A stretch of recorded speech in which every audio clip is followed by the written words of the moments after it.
Hey everybody, RockPaperMario here, and welcome back to Let's Play Bloodstained Curse of the Moon. And here we are in the next area, which is the Brilliant Void, which I must say is like a pretty cool area, in that it's like, you'll see it's kind of like an underground like vault sort of. I don't know whether like vault is the right word, but it's pretty much like a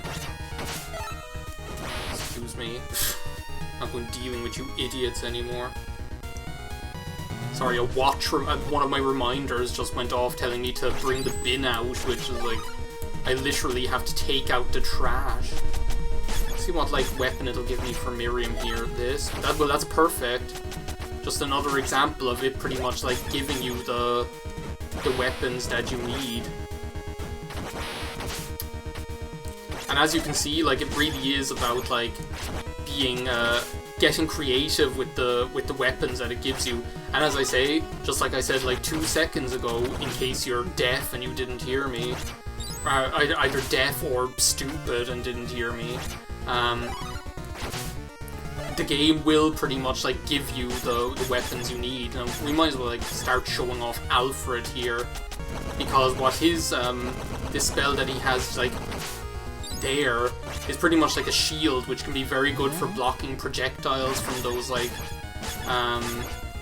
from those enemies. Now, just like Sypha, he also has an ice spell, right, which is this one, which can pretty much like freeze an enemy and then you can break him into pieces. It's crazy. And actually some of like Alfred's spells are some of the most overpowered things in the entire game. I don't know what, that was very weird. Is it like going, I changed like the configuration in between videos, but yes, look, I got it like backwards here. No, Jesus, no. Can you imagine that? Attack is L, change character left is B. How bizarre would that be? Now, as you can see, Alfred also has like the least health of anyone. That's pretty much your trade-off. As you can see here, there's another area we can't get to yet, but yeah, everyone pretty much needs a trade-off, right? So that's Alfred's one. And considering, I think I will just go back to Miriam here, just because her whip can hit those rats pretty easily and from far away, as well as her sub-weapon. Ooh, that's quite not useful because I was already at full health. As well as her sub-weapon just being useful for hitting those bats. Now this is, as you can see, this is where we would have been able to go if we had been able to go over that wall, which we were not able to do yet. Come on, you have to come out eventually, little spider thing.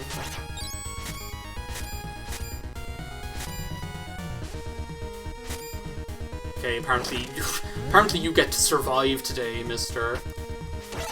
Oh god, I didn't want to do that. I might as well just use Alfred for this. There's just like too much crap going on here. I don't even remember what this thing does. Oh, that's like the thing that makes like a double of you, isn't it? I was going to like considering using Miriam here as well, but actually I think I'd prefer to just use Alfred, because Miriam's like high jump makes me nervous jumping up into those spikes. Now I don't think they're like an instant kill at least, but I loved like the design of the areas in this game and I should be paying more attention, I guess, which I'm not doing. I think maybe that's why I was considering using Miriam here, is so that she can like jump over things like this a little bit more easily, as well as like make killing those rats quite a bit easier. Come on now, let's not like take a vacation here under the spikes. But yeah, I pretty much like decided that why not just do this game for Halloween. It's a short one. Like I'm gonna go through like the main here's our next upgrade, by the way, which is more health for everyone. think we're pretty much, like, coming up on the boss, are we not? And I think it kind of, like, wants you to use Alfred, pretty much, because they pretty much want you to use the character you got in the level after you get them, but I'm going to stick with Miriam. I pretty much end up using Miriam for a lot of the game, and for this boss, really, Miriam lends itself so well. This is the Bloodborne boss, is what I guess you could call it. But yeah, Miriam pretty much, like, destroys this boss from the point of view of it, like, makes it easier to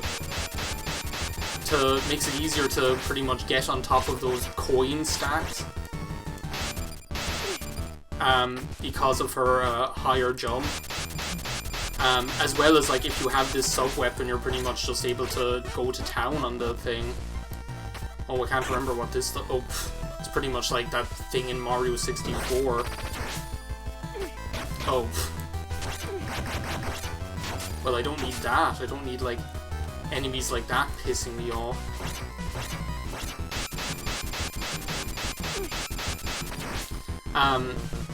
But yeah, what did I call this thing again? Oh yeah, the Bloodborne thing, because it pretty much is, like, very steampunk kind of a style, like that game is, with its whole, well, steampunk or Victorian kind of style as it is.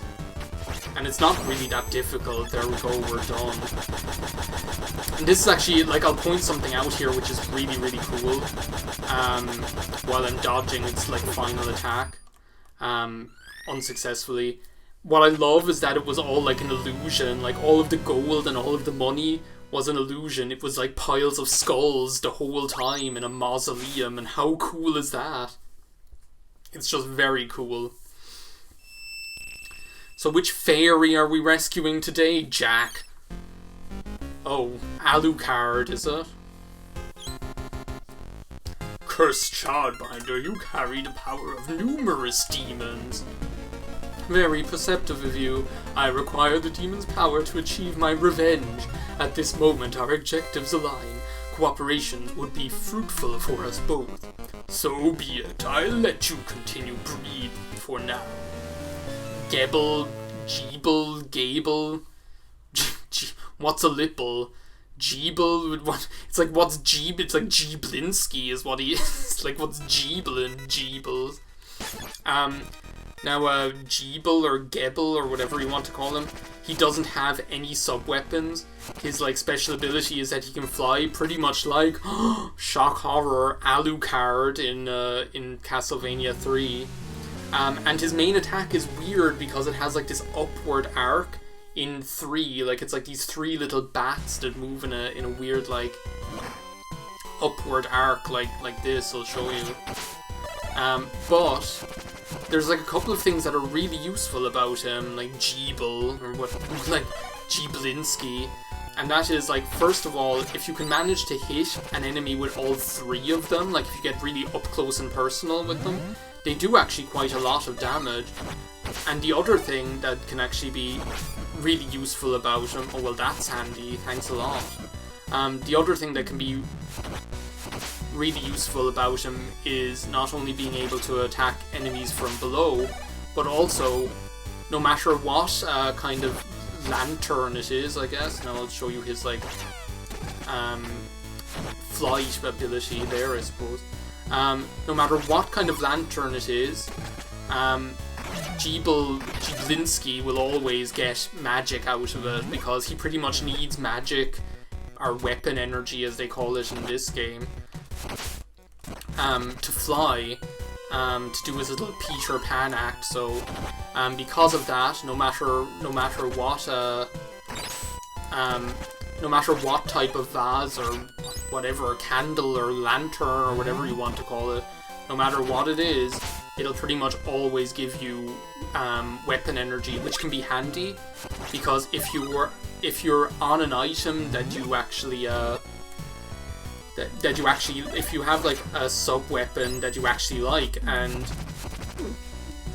then if you're on, like, a sub weapon that you actually like, and you don't want to get a different one, well, you might as well just swap to Geblinski here, and you might as well just swap to him, and I might as well use Alfred here. It's like, fuck this mess.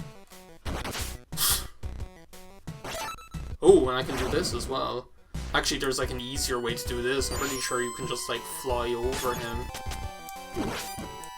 as well. But I might as well do it the old-fashioned way, so to speak. But yeah, just like there, where I was pretty much like happy with what items I had, I might as well just use Geblinski to pick up the other weapon energy. Now, will I just like fly through this? Because I'm pretty sure this is that like throwback to that like one like part in Castlevania 1 with like the harpies, where you can do that like the exact same way, pretty much. Like you can do it the exact same way, and I think this is like another room where they pretty much just like want you to fly over the whole thing. And it doesn't even cost that much. It's not like it like runs down your energy like to a crazy degree. It doesn't really. It doesn't really. So it is like, it's not like they make, it's not like they make you very precious about it or anything, because like, where's the fun in that? Where's the fun in having like a cool ability like that you can't use because it takes like too much energy to go ahead and use it, you know? But at least they don't. They make it like very accessible, which is a good thing.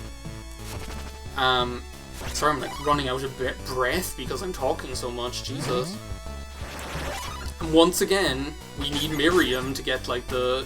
Well, I don't think you do need Miriam. You could use Geblinski, because... I don't know, am I going to keep calling him that? You could use Geblinski because he, because of his, like, weapon ability, but, do you know what, I might as well just, like, fly through all of this. Until that happens, you might as well fly through all of it.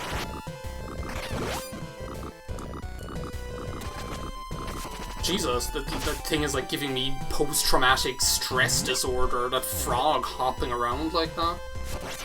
Are we already like near the, the boss here? Pretty sure we are. Which the boss of this level is like amazing. You guys are definitely in for a treat, let's put it that way, because just like the other bosses in this game, this one is not going to disappoint. Now let's like just see. Ooh, yeah, I think I do want that. This thing is just crazy. Like, wait till you see this. It's just like, it's so crazy.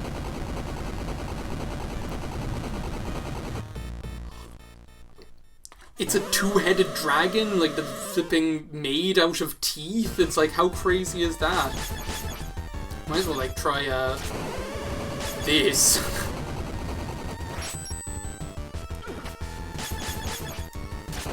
Which is that.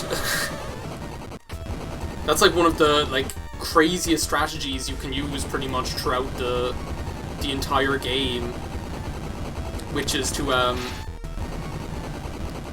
which is just to abuse that, which is Alfred's ice plus Miriam's axe will pretty much just like obliterate anything and do like the most obscene amount of damage you can even imagine. Because this guy, like, I made it look like he has like very little health, but actually he actually has quite a lot of health, to be perfectly honest, and can take a while. Normally the other way that I do it is that I get like up underneath him and just get really close with Geblinski, as I've decided I'm going to call him, and just use his regular attack, because when the three of the bats hit the thing, then it actually does quite a lot of damage. But as you can see, Alfred's ice plus Miriam Tataki, like Can It Miriam, her her axe does a crazy amount of damage. There's been so much to talk about this game, like and I'm not even going to start the next level. There's been so much to talk about that I haven't even really talked about Halloween or anything like that, but this game is just so well put together and there's so much to talk about. Am I on pause? Yeah, so I'm going to like finish the video here. I'll stop the recording as well, to be honest, because I don't want to be like recording the whole thing in one go. Save some for the next day. I'll probably record some nice relaxing Pokemon Shield. So thank you very much for watching Let's Play Bloodstained Curse of the Moon for Halloween 2020, the scariest year of all. I will see you next time. Goodbye now.